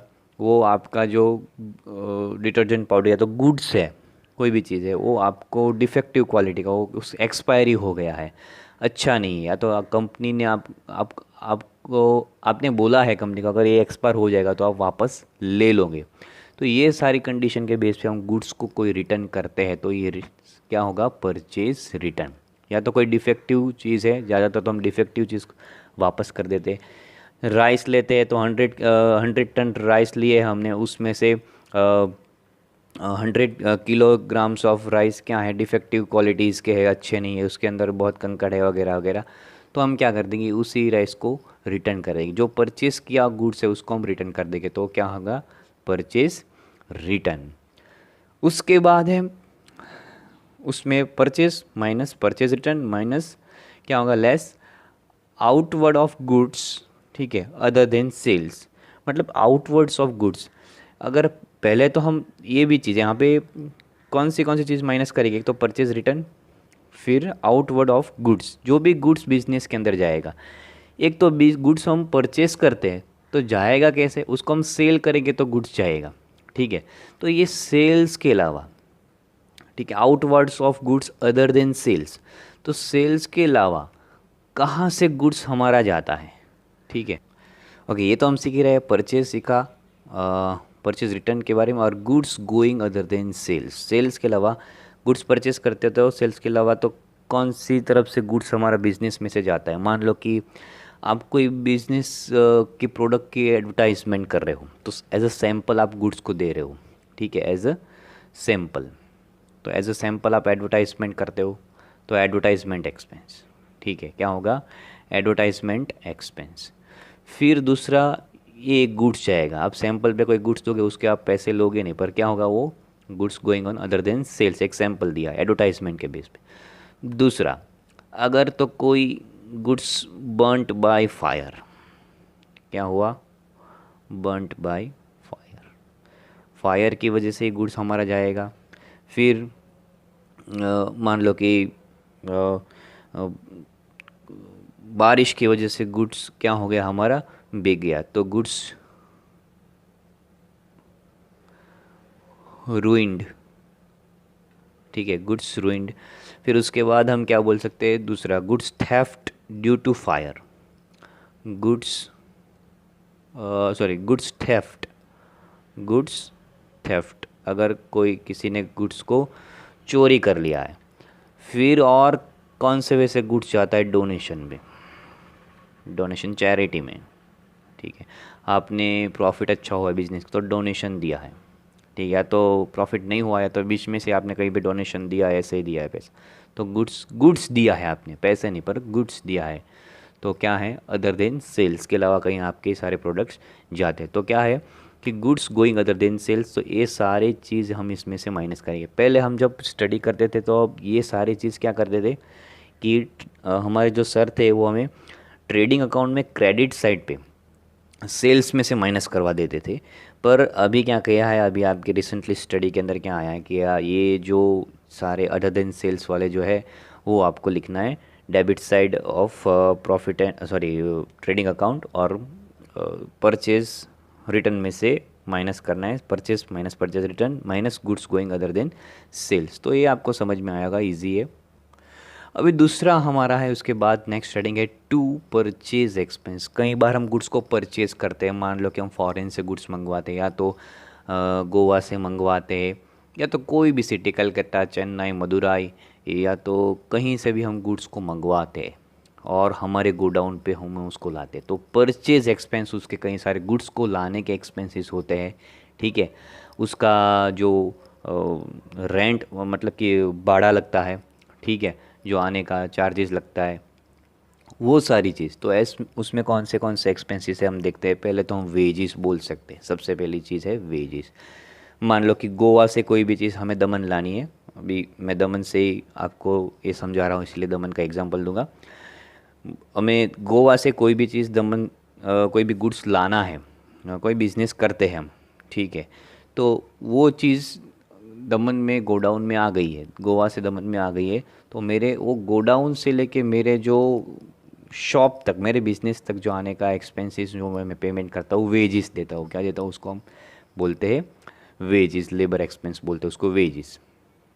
दूसरी उसके बाद है कैरेज इनवर्ड। तो कैरेज इनवर्ड क्या है, या तो कोई भी गुड्स आता है, या तो एयरवे से आता है, या तो रेल से आता है, या तो फिर शिप के थ्रू आता है, तो कैरेज इनवर्ड। तो जो भी गुड्स आता है, ठीक है, अभी मैंने आपको एग्जांपल दिया, गोवा से दमन आ रहा है, या तो दीव से दमन आ रहा है, या तो दमन से दीव जा रहा है, तो उसके लिए जो भी हमें उसका कैरेज इनवर्ड, ठीक है, उसका मैं जो भाड़ा है वो दूंगा, उसका जो चार्जेस है गुड्स को लाने का, वो चीज़ में पेमेंट करूँगा, तो उसको कैरेज इनवर्ड। तो एक परचेज रिलेटेड एक्सपेंस, कोई भी गुड्स परचेज किया उसके रिलेटेड आप रेंट पे या तो भाड़ा पे करोगे, उसका चार्जेस पे करोगे, फेयर पे करोगे, क्या करोगे, फेयर पे करोगे, तो उसको बोलेंगे हम क्या करेंगे, कैरेज इनवर्ड। उसके बाद है रेलवे फ्राइट, मतलब कि रेलवे से मैंने कोई गुड्स मंगवाया है, मान लो कि मैंने मदुराई से यामाहा RX 100 के स्पेयर पार्ट मंगवाए हैं यामाहा असेंबल करने के लिए। तो रेलवे फ्राइट, तो रेलवे में वो लोग क्या कर देंगे कि रेलवे के अंदर वो सारे गुड्स जो मैंने मंगवाए वो सारी चीज़ रख देंगे। उसके बाद मदुराई से दमन लाने का जो भी स्पेयर पार्ट का एक्सपेंसेस है रेलवे फ्राइट, ठीक है, ये सेम कैरेज इनवर्ड जैसा, ये दोनों सेम है, सिमिलर है, ठीक है। उसका रेंट हम रेलवे के थ्रू पेड करते हैं, तो एयर फेयर के थ्रू पेड करते हैं, तो ट्रक का जो भी रेंट पेड करते हैं, ट्रक का फेयर हम पेड करते हैं, ट्रक से हमने गुड्स मंगवाए, एयरवे से मंगवाए, बहुत सारे मोड ऑफ ट्रांसपोर्टेशन हम स्टैंडर्ड 11 कॉमर्स में पढ़ी गए, ठीक है। तो ये है रेलवे फ्राइट जो परचेज रिलेटेड, जो भी गुड्स हम परचेज करते हैं। अभी मैंने यामाहा पार्ट्स की बात की, यामाहा RX 100 बाइक जो है फ़िलहाल तो वो बैन है, पर उसी की जो मैंने बात की, तो रेलवे फ्राइट जो उसका जो हमें चार्जेस देना पड़ता है, फेयर चार्जेस जो भी भाड़ा लगता है, तो उसको हम रेलवे फ्राइट बोलते हैं। इसके इसके और में भी पूछ सकते हैं आपको, ट्रक एक्सपेंसेस या तो ट्रांसपोर्टेशन एक्सपेंसेस या तो फिर आपको एरोप्लेन एक्सपेंसेस, ये जो है रेलवे फ्राइट एक सिंबॉलिक है जो आपको पूछते हैं हर बार। उसके बाद है नेक्स्ट ऑक्ट्रॉय। अब ये ऑक्ट्रॉय क्या है, अभी ये हम इसको गुजराती में बोले तो जकात होता है। वैसे गुजराती में हमें यहाँ पे समझना नहीं है, पर फिर भी जकात जो ये जो ऑक्ट्रॉय जो होता है वो पहले के टाइम पे हुआ करता था। मतलब कि आपने कोई भी गुड्स परचेज किया है, ठीक है, वो आपके मोहल्ले में या तो आपकी जो प्रीमाइसिस है वहाँ लाने का जो एक टैक्स आपके पास से लेते हैं, उसको हम ऑक्ट्रॉय कहते हैं। मान लो कि आपके गांव में कोई भी आप कॉमर्शियल गुड्स लाते हो, फ्रिज, रेफ्रिजरेटर, टेलीविज़न, कोई भी चीज़ ऐसे आप लाते हो, तो आपके विलेज के अंदर अगर विलेज है तो उसमें ग्राम पंचायत, ठीक है, ग्राम पंचायत, और सिटी है तो म्यूनसिपलिटी, और मेट्रोपॉलिटन सिटी है, मेट्रोपॉलिटन सिटी तो उसमें महानगर पालिका, ठीक है। ये 3 लोकल अथॉरिटी होती है। क्या होती है? लोकल अथॉरिटी होती है। मतलब जो भी आप कॉमर्शियल गुड्स आपके गांव में, सिटी में या तो मेट्रोपॉलिटन सिटी के अंदर लाते हो आपकी प्रीमाइसिस पे, ठीक है, तो उसके लिए जो आपको एक टैक्स देना पड़ता था उसको हम ऑक्ट्रॉइड बोलते हैं। क्या बोलते हैं? ऑक्ट्रॉय। तो ये पहले के टाइम पे होता था, अभी तो GST आ गया इसलिए नहीं है। तो ये सारी चीज़ आपको समझना थोड़ा ज़रूरी है। ऑक्ट्रॉय जो लोकल अथॉरिटी हो आपके पर, जो भी कमर्शियल गुड्स के ऊपर कोई टैक्स चार्ज करती है, उसको हम ऑक्ट्रॉय कहते हैं। उसके बाद है आपकी टेक्स्ट बुक के अंदर इम्पोर्ट ड्यूटी, मतलब आप कोई भी चीज़ इम्पोर्ट एक्सपोर्ट करते हो, ठीक है, तो उसकी भी इम्पोर्ट ड्यूटी लगती है। मान लो कि आपको पता होगा कि सचिन तेंदुलकर को अपनी कार गिफ्ट में मिली थी, फेरारी, तो वो जो कार उसको फ्री में मिली थी, पर उसको फॉरेन कंट्री से यहाँ पे लाने के लिए, इंडिया में लाने के लिए उसको जो इम्पोर्ट ड्यूटी पे करनी पड़ी थी वो उस कार की प्राइस से भी ज़्यादा थी। तो ये है इम्पोर्ट और एक्सपोर्ट ड्यूटी जो हमें पेड करती, जो एक्सपेंस रिलेटेड चीज़ें होती है। दूसरा भी मैं आपको इम्पोर्ट ड्यूटी का एग्जांपल देता हूँ। मान लो कि इंडिया में स्टील कंपनी बहुत सारी है, भूषण स्टील और बहुत सारी कंपनी है। उसको कोई स्टील बाय करना है, स्टील परचेज करना है, और फॉरेन में भी बहुत अच्छी स्टील कंपनी है जैसे कि कोरस है। तो अगर इंडिया वाले लोग, मान लो कि उसको 1000 टन बाय करना है स्टील, तो वो क्या करेंगे, इंडिया के अंदर 1000 टन स्टील की प्राइस कितनी है कि भाई 100 करोड़ रुपीस है, और वही सेम प्राइस फॉरेन में जो यूके में है उसकी कितनी प्राइस है, कोरस कंपनी के अंदर 1000 टन स्टील की प्राइस है 500 करोड़। तो वो लोग क्या करेंगे, बाहर से वो गुड्स हमारे इंडियन कंट्री के अंदर लाएंगे। वो क्या करेंगे, इंडियन कंट्री के अंदर वो गुड्स, मतलब कि जो स्टील है वो लाएंगे। तो वो लोग अगर बाहर से लेके आएंगे तो इंडियन कंपनी में जो जो जो भी स्टील के बिजनेसमैन है उसके ऊपर क्या होगा, इफ़ेक्ट होगा।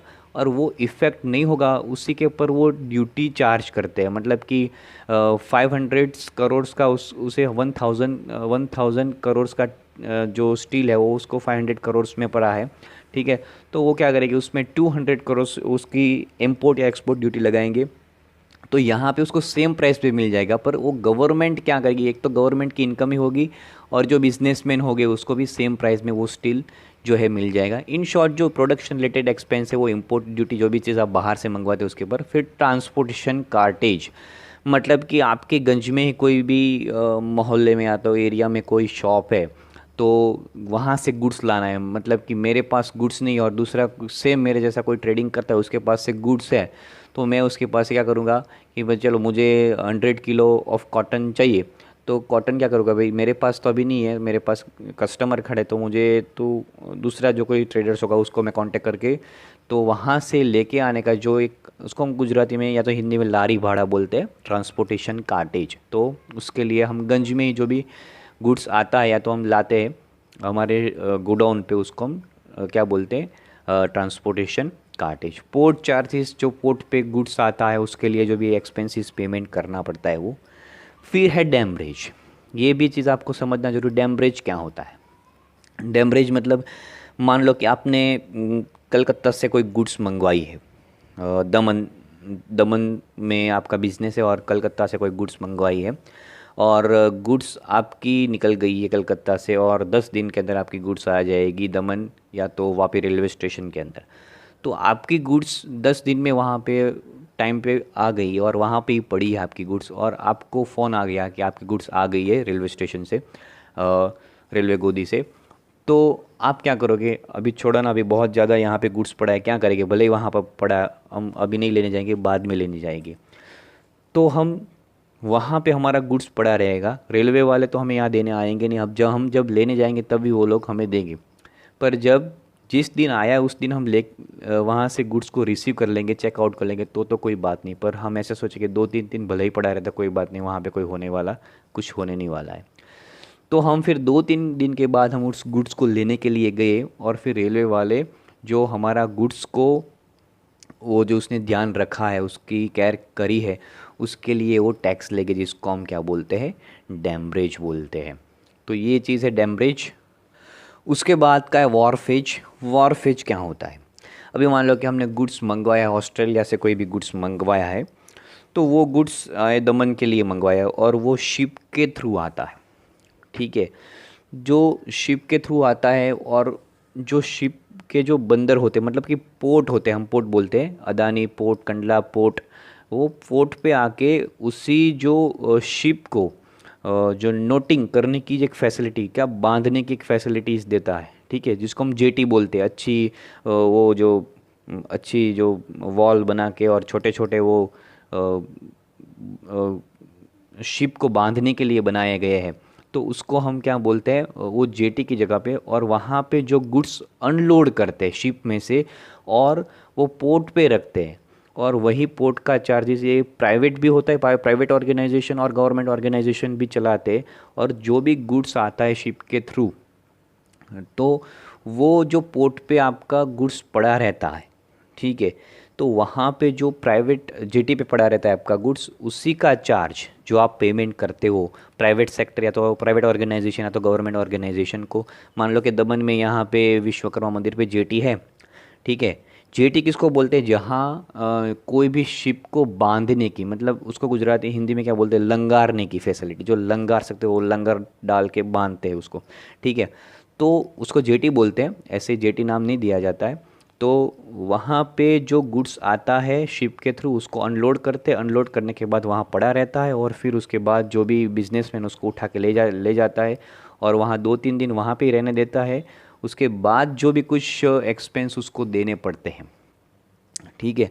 अगर जिस दिन आया है उस दिन वो लेके जाता है तो कोई बात नहीं, पर वहाँ 2 दिन पड़ा रहा है और वहाँ पे जो प्राइवेट सेक्टर वाले, प्राइवेट ऑर्गेनाइजेशन वाले जो भी है पोर्ट पे, तो उसके रिलेटेड आपके पास से जो पैसे होगा वो चार्जेस आपके पास से लेके। जैसे कि कच्छ में, या तो कच्छ में आपने देखा होगा अदानी पोर्ट है, मांडवी के साइड अगर आप गए होगे, भावनगर साइड है, कंडला बंदर है, फिर इस साइड आप भावनगर से थोड़े अंदर जाओगे 30 किलोमीटर्स, तो वहाँ पे है अलंग शिप ब्रेकिंग है। वहाँ तो शिप बड़ी बड़ी, वर्ल्ड का सबसे बड़ा शिप ब्रेकिंग यार्ड है। आप वहाँ पे गए हो तो बड़ी बड़ी शिपें आती है ब्रेकिंग होने के लिए। तो वॉरफेज वही चीज़ है जो गुड्स शिप के थ्रू आता है और वहाँ पे जेटी पे उसको बांध के जो गुड्स को अनलोड करके और वहाँ पोर्ट पे उसको एक वेयर हाउस के अंदर उसको क्या करते हैं, प्रिजर्व करते हैं। उसके बाद जो भी है उसको लेके जाता है, और जब तक लेने नहीं आता है तब तक का जो चार्जेस है उसको हम क्या बोलते हैं, वॉरफेज बोलते हैं। तो ये सारे एक्सपेंसेस हमारे हो गए कौन से, परचेज रिलेटेड एक्सपेंसेस। जो भी हमने गुड्स परचेज किया है उसके रिलेटेड ये सारे हमारे एक्सपेंसेस हो गए वॉरफेज तक। उसके बाद हमारे बिजनेस के अंदर कौन से दूसरे एक्सपेंसेस आते हैं, प्रोडक्शन एक्सपेंसेस। मतलब जो भी हम गुड्स को प्रोडक्शन करते हैं वो कौन से गुड्स, जो भी हम मतलब कोई भी प्रोडक्शन हम खुद का प्रोडक्शन कर रहे हैं, तो कोई भी रॉ मटेरियल परचेज किया या तो उसको लेबर चार्जेस दिया, वो भी सारी चीज़ ये प्रोडक्शन रिलेटेड एक्सपेंसेस है। तो इसमें सबसे पहली बात कौन सी, प्रोडक्शन एक्सपेंस के अंदर प्रोडक्शन वेजेस। मतलब हम प्रोडक्शन वेजेस देते हैं। अभी हम बात करें वेजेस की, तो पहले तो हमने बात की जो परचेज रिलेटेड वेजेस थी वो नॉर्मल वेजेस है, पर ये जो है प्रोडक्शन रिलेटेड, जो प्रोडक्शन करते हैं उसको हम वेजेस प्रोवाइड करते हैं, लेबर चार्जेस प्रोवाइड करते हैं। उसमें दो प्रकार के, there are two types of workers who are working in the production department in the basis of job. अभी मैं यहाँ पे सिंपली समझा दूंगा वर्कर्स प्रोडक्शन वेजेस के अंदर। तो उसमें ब्लू कॉलर जॉब होती है, ब्लू कॉलर जॉब, और दूसरा होता है white collar job. Blue collar job के अंदर क्या होता है कि जो मशीनरीज़ के साथ काम करते हैं, प्रोडक्शन रिलेटेड जो मशीनरीज़ है उसको उसके साथ ही उसका काम है गुड्स को प्रोडक्ट करना, उसको हम क्या करेंगे, ब्लू कॉलर जॉब, उसको हम वेजेस देंगे जो मशीनरीज़ के साथ काम करते हैं। और उसके बाद है वाइट कॉलर जॉब। तो वाइट कॉलर जॉब के अंदर सुपरवाइज़र है, ठीक है, फिर फॉरमैन है, फिर सुपरिटेंडेंट है, वो सारे वर्कर्स जो होते हैं उसको हम क्या बोलते हैं, वाइट कॉलर जॉब। तो इसको हम क्या देते हैं, ब्लू कॉलर जॉब वाले को वेजेस, और वाइट कॉलर जॉब वाले को हम क्या देते हैं, सैलरी देते हैं। तो सैलरी हम कहाँ पे लिखेंगे, सैलरी प्रॉफिट एंड लॉस में जाएगा, प्रॉफिट एंड लॉस अकाउंट में डेबिट साइड पे। और वेजेस तो देते हैं ब्लू कलर वाले वर्कर्स को, तो वेजेस कहाँ पे जाएगा, ट्रेडिंग अकाउंट में डेबिट साइड में। 11th स्टैंडर्ड में हम ये चीज़ कर चुके हैं। तो ये है हमारा प्रोडक्शन रिलेटेड एक्सपेंस के प्रोडक्शन वेजेस। उसके बाद है रॉयल्टी। तब रॉयल्टी क्या है, ठीक है, तो रॉयल्टी छोटे बिजनेस के लिए तो कोई रॉयल्टीज़ जैसी चीज़ नहीं होती है। मतलब कि मान लो कि आपके पास कोई बड़ा बिजनेस है, माइन इंडस्ट्री का बिजनेस है, आप जो आपके किचन में पत्थर लगते हैं ग्रेनाइट के, या तो ये जो भी पत्थर लगते हैं, माइन इंडस्ट्री, ज़्यादातर माइन इंडस्ट्री कहाँ पे आती है, आपकी साउथ में आपको देखने मिलती है, मदुराई जैसे नियर। आप जब भी साउथ की कोई मूवी देखते हो तो आपको या तो स्टार्टिंग में लिखा होता है गोल्ड माइन इंडस्ट्री, ऐसा लिखा होता है। तो जो माइन आपका माइनिंग का बिजनेस है, मतलब कोई भी पत्थर का बिजनेस, स्टोन माइन का बिजनेस है, तो आप गवर्नमेंट जब उसका ऑक्शन करता है उस चीज़ का, मतलब आप जितना ही उसका खुदाई करोगे और जितने भी पत्थर उसमें से निकालोगे ग्रेनाइट के, जो बहुत कीमती आते हैं, फिट के पर उसकी प्राइस चलती है, फुट के पर, तो वो जितने भी आप खुदाई करोगे और जितने भी आपको ये ट्रेजर मिलता है, मतलब ट्रेजर मतलब ये पत्थर का ट्रेजर, स्टोन ट्रेजर, तो उसके रिलेटेड आप जो जितने भी चीज़ मिलते हैं उसमें से आप एक one kind of royalty government को पेमेंट करते हो, जिसको हम रॉयल्टी बोलते हैं। बड़ा बड़ा बिजनेस होता है। और दूसरी भी ऐसी एक चीज़ है जिसके अंदर हम, जैसे कि जो कोल होता है ना, वो कि कोल की बड़ी बड़ी इंडस्ट्री, मतलब जी ज़मीन में से उसको खोद खोद के निकालते हैं, जितना भी निकलता है प्रोडक्शन होता है, तो उसका जो परसेंटेज डिसाइड किया है वो रॉयल्टी आपको पेमेंट करना है। तो ये एक प्रोडक्शन रिलेटेड एक्सपेंस है। फिर आपका है फैक्ट्री एक्सपेंस। मतलब फैक्ट्री एक्सपेंस के अंदर कौन से एक्सपेंस होते हैं, मतलब आपकी खुद की फैक्ट्री नहीं है, अगर आपने रेंट पे ली है, रेंटेड है, तो रेंट पेमेंट करना पड़ेगा, तो फैक्ट्री एक्सपेंस। फिर रेंट, अगर आप बिजनेस कर रहे हो, प्रॉफिट कर रहे हो, तो बिज़नेस करने तो आपको टैक्स पेमेंट करना ही करना है, तो ये चीज़। फिर इलेक्ट्रिसिटी, इलेक्ट्रिसिटी चला रहे हो, पावर चला रहे हो, ठीक है। अच्छा, इलेक्ट्रिसिटी और पावर में क्या डिफरेंस है? हाँ, इलेक्ट्रिसिटी मतलब कि जो चीज़ आप उसमें नॉर्मल चीज़ें चलती है। इलेक्ट्रिसिटी की मतलब कि जो फ़ैन चलता है, ट्यूबलाइट चलती है, सिंगल यूनिट जैसे चीज़ें चलती है, बल्ब चलता है, तो उसको हम इलेक्ट्रिसिटी एक्सपेंस। पावर मतलब जिसे बड़ी बड़ी मशीनरी फेज़ में चलती है, 3 फेज़ लाइन में, ठीक है, सिंगल फेज़ लाइन और 3 फेज़ लाइन हम बोलते हैं ना वो। तो जिससे हम बड़ी मशीनरीज चलती है, पावर और इलेक्ट्रिसिटी, जो ये सारी चीज़ आप SY BCom के अंदर करोगे इसके रिलेटेड। फिर कौन से एक्सपेंस होते हैं फैक्ट्री के अंदर? फ्यूल, ठीक है, आपकी मशीनरी चलती है तो उसके अंदर फ्यूल, कॉल, गैस, अभी तो गैस इस पे भी चलती है तो गैस भी आप यूज़ कर सकते हो। तो ये सारे आपके प्रोडक्शन रिलेटेड एक्सपेंसेस हैं मशीनरीज़ को चलाने के लिए। फिर कई बार आप क्लीनिंग इक्विपमेंट्स होते हैं, मशीनरी को साफ़ करने के लिए आपने कहीं कपड़े लिए हैं साफ़ सफाई करने के लिए, तो उसका भी एक्सपेंस आप प्रोडक्शन एक्सपेंस के अंदर डाल सकते हो। उसके बाद एक कंज्यूमेबल स्टोर्स, मतलब कि कोई भी मशीनरी आपके बिज़नेस के अंदर है तो उसके अंदर आप कंज्यूमेबल स्टोर्स, मतलब कि मशीनरी चलते तो उसके अंदर ऑयलिंग करना पड़ता है, ग्रीजिंग करना पड़ता है, ग्रीस करना पड़ता है, ताकि मशीनरी बहुत ही अच्छी तरह से और स्मूथ फंक्शनिंग के तौर पे काम करे। तो एक कंज्यूमेबल स्टोर जैसे कि ऑयल, ग्रीस, ये सारी चीज़ है। तो जैसे कि हम जिम में जाते हैं, gym is a one kind of business, तो जिम में देखते हैं तो कई सारी मशीनरी संडे ये बंद रहते हैं, मतलब कि जिम कई सारे बंद रहते हैं। तो संडे के दिन क्या होता है, उसका जो उसकी जितनी भी मशीनरी है उसको ऑयलिंग करने का काम करते हैं और उसको सुधारने का काम करते हैं, कई नट बोल्ट है उसको टाइट करने का, वो सारे एक्सपेंसेस है प्रोडक्शन रिलेटेड एक्सपेंसेस। ये तो हमने जिम की बात की, पर बिजनेस के अंदर क्या होता है जनरली कि जितनी भी मशीनरी है उसको ऑयलिंग ग्रीसिंग करते तो उसको अच्छा काम करती, तो ये सारे प्रोडक्शन रिलेटेड एक्सपेंस है। उसके बाद है आपका टू फैक्ट्री डेप्रिसिएशन अकाउंट। जो भी फैक्ट्रीज है उसके ऊपर डेप्रिसिएशन लगा है, मान लो कि आपने फॉर एग्जांपल कि आपने बिजनेस के पर्पज़ से कोई भी एक स्कूटर लिया है, 80,000 का कोई स्कूटर लिया है, 1 साल चलाओगे तो उसकी रीसेल वैल्यू कितनी आएगी? 60,000 आएगी। तो 20,000 जो आपका है वो परमानेंटली डेप्रिसिएशन है। क्या है? परमानेंटली डेप्रिसिएशन है, उसको फिर से आपको प्राइस ज़्यादा मिल नहीं सकती। तो ऐसी चीज़ है कि factory depreciation, plant and machinery depreciation, मतलब आपने लीज पे दी है, ठीक है, तो वो भी उसका लीज एक्सपेंसेस, मतलब कि to plant and machinery depreciation जो भी लगेगा वो। और उसके बाद हम चले जाएंगे ट्रेडिंग अकाउंट में क्रेडिट साइड पे। ट्रेडिंग अकाउंट में क्रेडिट साइड पे आपको दिया है बाय सेल्स अकाउंट। यहाँ पे जितनी भी सेल्स करेंगे वो इंक्लूडिंग जीएसटी, यहाँ पे जितनी भी हम परचेस करेंगे इंक्लूडिंग जीएसटी, जीएसटी के बिल, जितने भी हमने चीज़ें परचेस की है बिज़नेस के अंदर वो सारी चीज़ इंक्लूडिंग जीएसटी, और जितने भी सेल्स किए हो सारी चीज़ including GST, goods and services tax. तो कई बार हम कितनी गुड्स को, कमोडिटीज़ को सेल्स करते हैं और कस्टमर कई बार क्या आपको रिटर्न भी करते हैं। तो जितना गुड्स आपने सेल किया उसमें से कई बार आपको गुड्स रिटर्न भी होता है।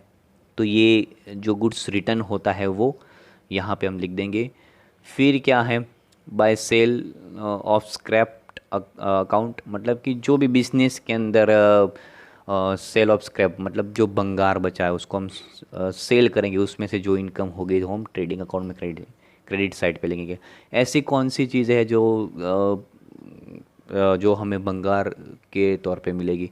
अभी मान लो कि हम कोई कार बनाती कंपनी है, ठीक है, तो कार के अंदर जो भी उसके रिलेटेड जो भी बनाने के अंदर जो मटेरियल यूज़ होता है, ठीक है, उसको काट कूट के जो भी कचरा बचता है उसको क्या करेंगे? प्लास्टिक बचेगा या तो फाइबर बचेगा या तो स्टील बचेगा या तो मेटल बचेगा, कोई भी बचेगा, उसको काट कूट के जो बचेगा उसको क्या करेंगे? हम एज अ स्क्रैप वैल्यू पे सेल कर देंगे, और उसकी जो इनकम होगी वो हम कहाँ पे लेंगे? कि यहाँ पे ट्रेडिंग अकाउंट में क्रेडिट साइड पे। उसके बाद है सबसे बड़ी बात हमारी यहाँ पे क्लोजिंग स्टॉक। तो क्लोजिंग स्टॉक की बात मैंने आपको अभी मुझे करनी है। अभी 11th स्टैंडर्ड में हम जब करते थे मार्केट वैल्यू और बुक वैल्यू में क्या डिफरेंस है, तो ये चीज़ क्लोजिंग स्टॉक का वैल्यूएशन कैसे करते हैं वो भी एक चीज़ हमें यहाँ पे सीखनी है। अभी कोई भी मान लो कि डीमार्ट है, कोई भी गुड्स का परचेस करती है, ठीक है, तो वो क्या करते हैं, गुड्स जो जितने भी गुड्स परचेस करते हैं उसका एक स्टॉक रजिस्टर मेंटेन करती है। क्या करती है? स्टॉक रजिस्टर मेंटेन करती है, उसी के अंदर सारी चीज़ लिखते हैं। तो इस तरह का एक स्टॉक रजिस्टर मेंटेन करती है जिसके अंदर रिसिप्ट, पेमेंट और बैलेंस। रिसिप्ट के अंदर क्वांटिटी प्राइस, पेमेंट के अंदर क्वांटिटी प्राइस और बैलेंस के अंदर क्वांटिटी प्राइस। तो मान लो कि अभी हमने इस ईयर के स्टार्टिंग में गुड्स परचेज किया है 10,000 करोड़ का, ठीक है, और ये है 1 अप्रैल 2019 को, और ईयर एंड होता है तो उसमें 31 मार्च 2020 को हमारा जितना भी गुड्स सोल्ड हुआ है, मान लो कि 10,000 करोड़ का गुड्स है, तो उसमें से 5,000 करोड़ का, ठीक है, तो क्लोजिंग स्टॉक आपका कितना? 5,000 करोड़। मतलब इसको ऐड करके जो भी माइनस करके जो बचेगा उसको हम क्लोजिंग स्टॉक करके दिखाएंगे ट्रेडिंग अकाउंट में क्रेडिट साइड पे, या तो नहीं, ठीक है, ये तो हमारी बुक वैल्यू है। तो क्या करेंगे, इसी को ही हम क्लोजिंग स्टॉक मानेंगे। मतलब कि ये 100 रुपीज़ आपका ईयर के स्टार्टिंग में, उसमें से 90 रुपीज़ का एक्सपेंस हो गया आपका, और लास्ट में जो बचा 10 जो है ये क्लोजिंग स्टॉक है आपका, ये क्लोजिंग स्टॉक, ठीक है। अभी इतना बचा है, तो ये जो आपका बचा क्लोजिंग स्टॉक है 10,000, वो ही आप एज ए क्लोजिंग स्टॉक दिखाओगे स्टॉक रजिस्टर के अंदर, या तो ट्रेडिंग अकाउंट के अंदर, सॉरी स्टॉक रजिस्टर के अंदर तो वही रहेगा, पर ट्रेडिंग अकाउंट के अंदर जो 10,000 है वही दिखाओगे आप। तो बोलो। तो मेरा आंसर है नहीं। नहीं तो क्यों? क्योंकि आपके पास ये जो 5,000 का स्टॉक पड़ा है क्लोजिंग स्टॉक, ठीक है, उसकी वैल्यू, मतलब कि प्राइस और वैल्यू, डिफरेंस बिटवीन जो प्राइस और उसका वैल्यूशन, स्टॉक टेकिंग करना पड़ता है। क्या करना पड़ता है? Stock taking. मतलब आपके पास जो 5,000 का जो स्टॉक पड़ा है 5,000 करोड़ का, तो उसकी अभी मार्केट में वैल्यू क्या है? अप डाउन होते रहते हैं। क्या होते हैं? मार्केट के अंदर उसका अप डाउन होते रहते हैं। तो आपके पास जो गुड्स पड़ा है, ये फर्स्ट कंडीशन है। कौन सी फर्स्ट कंडीशन? मतलब कि आपके पास जो स्टॉक बुक वैल्यू पे पड़ा है स्टॉक रजिस्टर के अंदर, वो आपका 5,000 करोड़। पर रिसेंटली अभी जो जो जो आपके पास गुड स्टॉक में पड़ा है उसकी मार्केट में वैल्यू क्या है, मार्केट में उसकी प्राइस क्या है, उस तरह से उसको कैलकुलेशन करना है। दूसरी एक बात है, अगर आपके पास जो भी स्टॉक पड़ा है उसमें से मान लो कि कोई स्टॉक आपका चोरी हो गया, थेफ्ट हो गया, या तो कोई भी आता है डीमार्ट में 2-3 बिस्किट के जो पैकेट्स होते हैं वो जेब में डाल के चले जाते हैं, ठीक है, तो ये भी, तो क्या होगा? आपका स्टॉक कम हो जाएगा। तो ये जो स्टॉक आप दिखाओगे वो स्टॉक आपका ओरिजिनल स्टॉक नहीं है। तो आपको क्या करना पड़ेगा? स्टॉक का कैलकुलेशन करना पड़ेगा। स्टॉक टेकिंग बोलते हैं उसको। क्या बोलते हैं? Stock taking. जब भी आप डी मार्ट्स में जाते हो तो कई सारे गुड्स ऐसे होते हैं जो रिमेन्स ऐसे ही वहाँ पे लिखा होता है कि अभी वो सेल नहीं करने, पर उसका क्या चलता है? अभी स्टॉक टेकिंग चलता है, स्टॉक टेकिंग। तो ये क्लोजिंग स्टॉक है जो मार्केट प्राइस, मतलब कि जो प्राइस और वैल्यू का डिफरेंस है वो हम फाइंड करके उसको फिर हम ट्रेडिंग अकाउंट में क्रेडिट साइड पे रखते हैं। तो ये हमारा है ट्रेडिंग अकाउंट का कॉन्सेप्ट था। आपने समझा होगा कि ट्रेडिंग अकाउंट के अंदर ये सारी चीज़ें रहती है। उसके बाद ट्रेडिंग अकाउंट में ये सारी चीज़ आप समझ गए होंगे ट्रेडिंग अकाउंट के अंदर की मेन एक्टिविटीज़ क्या है ट्रेडिंग अकाउंट की? Purchase and sales. और उसके बाद क्या करेंगे? हम ट्रेडिंग अकाउंट को क्लोज करेंगे। यहाँ पे रुपीज़ में तो रुपीज़ में दिखाना है, डॉलर पाउंड जिसमें भी है वो आपको दिखाना है। उसके बाद आपको टोटल करना है। मान लो कि क्रेडिट साइड का टोटल यहाँ पे ज़्यादा आता है और डेबिट साइड पे डिफरेंस आता है, तो यहाँ पे आपको ग्रॉस प्रॉफिट दिखाएगा, ठीक है। मतलब आपने जितना परचेस किया है उससे ज़्यादा सेल्स किया है, इसलिए यहाँ पे ग्रॉस प्रॉफिट। और कई बार ऐसा भी हो जाता है कि आपका डेबिट साइड का टोटल ज़्यादा आता है, क्रेडिट साइड में डिफरेंस आता है, तो यहाँ पे आपका ग्रॉस लॉस हो जाता है, मतलब आपने प्रॉपरली सेलिंग किया है नहीं। तो ये ट्रेडिंग अकाउंट का कॉन्सेप्ट आपको समझना बहुत ही ज़रूरी था। उसके बाद हम प्रॉफिट एंड लॉस अकाउंट की और बैलेंस शीट की बात करेंगे। बीच के जो अकाउंट्स है profit and loss appropriation, partners capital, current account, वो हमने पहले ही डिस्कस कर लिए हैं।